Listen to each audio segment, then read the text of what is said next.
You may have noticed that investment markets have fallen over the past few weeks.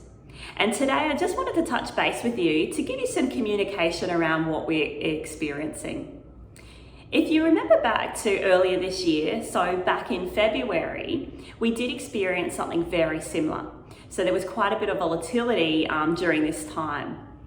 And the reason for the volatility that we experienced in February and the volatility we're experiencing now is because companies do have to report earnings on a quarterly basis, and that's globally.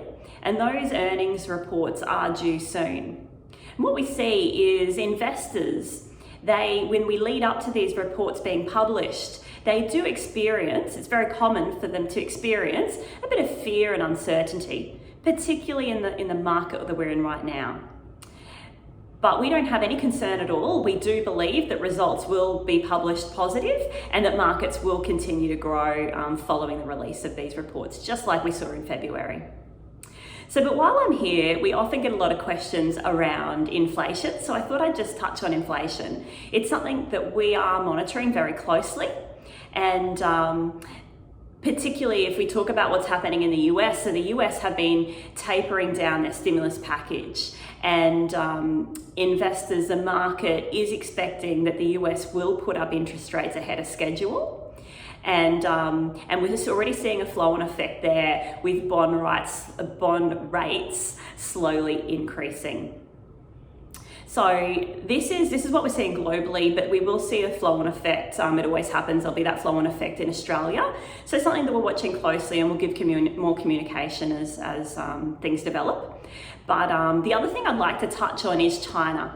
So China's quite hot topic in the media at the moment, particularly with this large property development company, Evergrande. So yes, this company is in financial trouble, but they are trying to unwind and secure their company.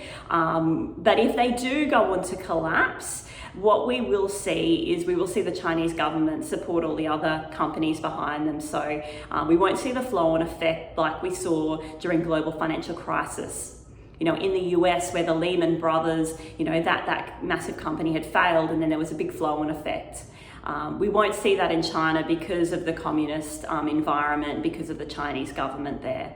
So it's a space that we're not concerned about, but also something that we're monitoring. If you do have any questions on any of this information, or you have some additional questions, please get in touch with your advisor. Your advisor would love to have a more detailed conversation with you. And look, if you found this information helpful, please also share it with your work colleagues, your friends, your family, because we are in a position to take on new business. So we'd love to help. We look forward to talking with you soon.